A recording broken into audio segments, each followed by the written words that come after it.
Paano kami matutulungan bukas sa isang pinalimpaan? Ipaliwanag siya. Ngunit, ano ang magiging kapalit ng bakit? Gating pa! Narinig mo ang mga kalansing na yan, di ba? At nakikita mo mahalaga ng kapilan na yan, hindi ba? Sapat na makarilat ng lubos ng bilasong muntika. Natulog bilasong muntika. Sandali lang.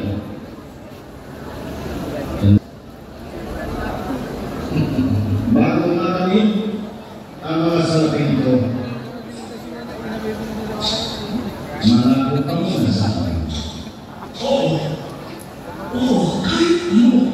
Hindi ka pa matulog. Dadali mo kami sa kanya. Sa iyo yan, Judas. Bilis. Uy po kayo. Sa iyo ay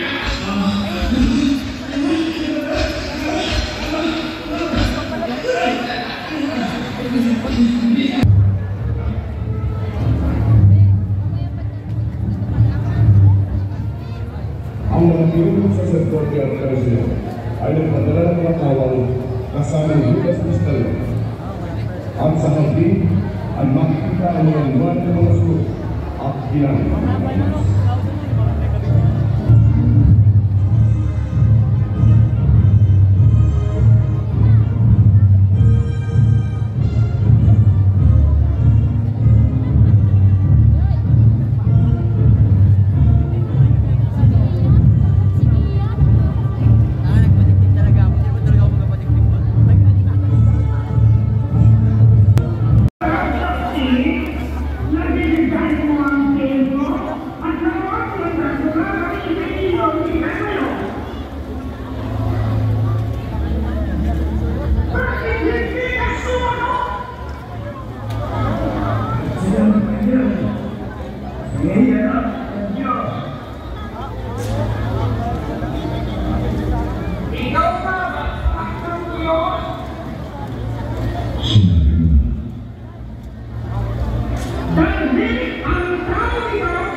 Wala na akong may namanong.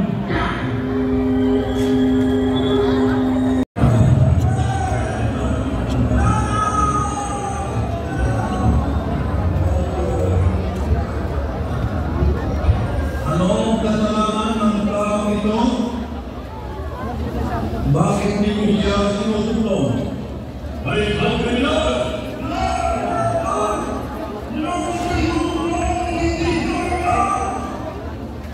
Kung gayon, kunin niyo siya at alitin dito.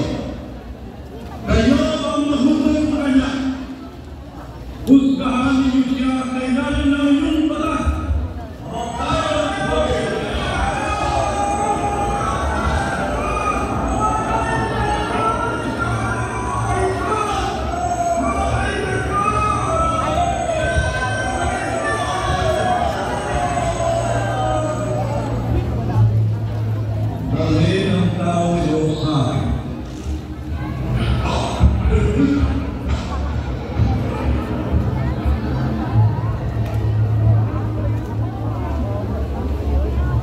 Ikaw ba ang hari ng mga hudyo?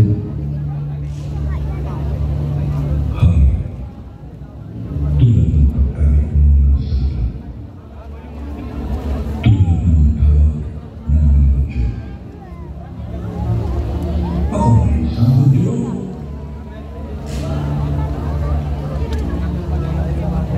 Ang iyong mga mamamayan, lahi, ang kanilang saserdote,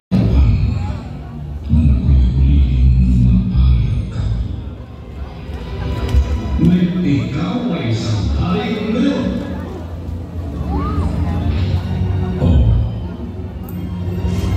Isilang ko upang tuwain ang layunin. At ako'y namarito sa daigdig upang ihayag ang katotohanan. At lahat ng mga sa katotohanan ay aking pagkakagsunod at takuhan. Ano ang katotohanan?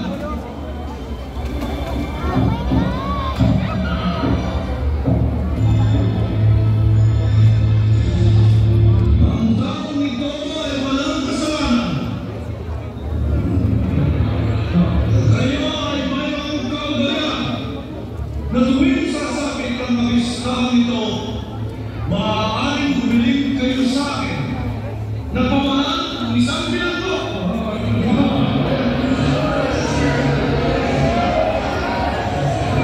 Pagkawalan ko ang hari ng mga hudyo.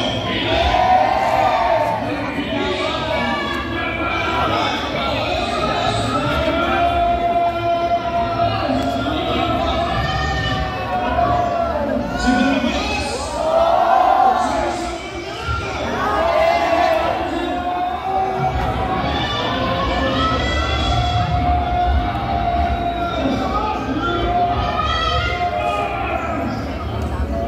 Ibinibigay ko sa inyo ang taong ito.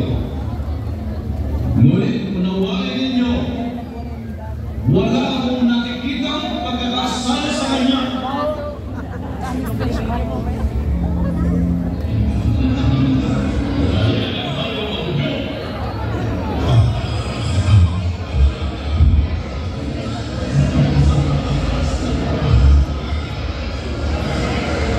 Sabi ng ating batas, kailangan niyo imatay dahil tinawag niya kanyang sariling anak ng Diyos.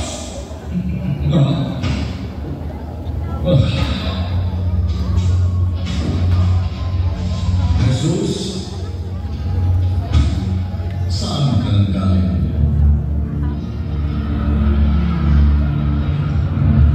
Ayaw mo akong kausapin. Hindi mo ba nalalaman na ako'y mayroong kapangyarihan upang ikaw ay palayain o ipatay sa krus? Wala kang kapangyarihang iligtas ako. Maliban kung ito'y manggagaling sa itaas. Ang sinong nagdala sa akin dito ay higit ang pagkakasala. Ang tao nito ay malansang. Palayanin siya! Kalalayan ng tao yan, nagkakasalita kay Cesar. Hanggang sino ang magpahalag kasi hari? Mahalin mo, isa na!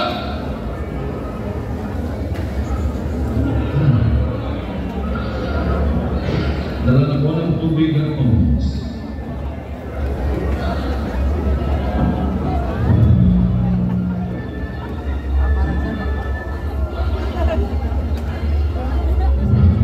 Kailangan ng inyong hari. Kunin ninyo siya. Kamatayan sa krus! Kamatayan sa krus! Naghuhugas ako ng kamay sa paghatol sa tao. Papatayin ninyo sa krus ang inyong hari.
Samantala ng Galinyon, ang pagkahuli kay Jesus ay nasaksihan ni Judas Iscariote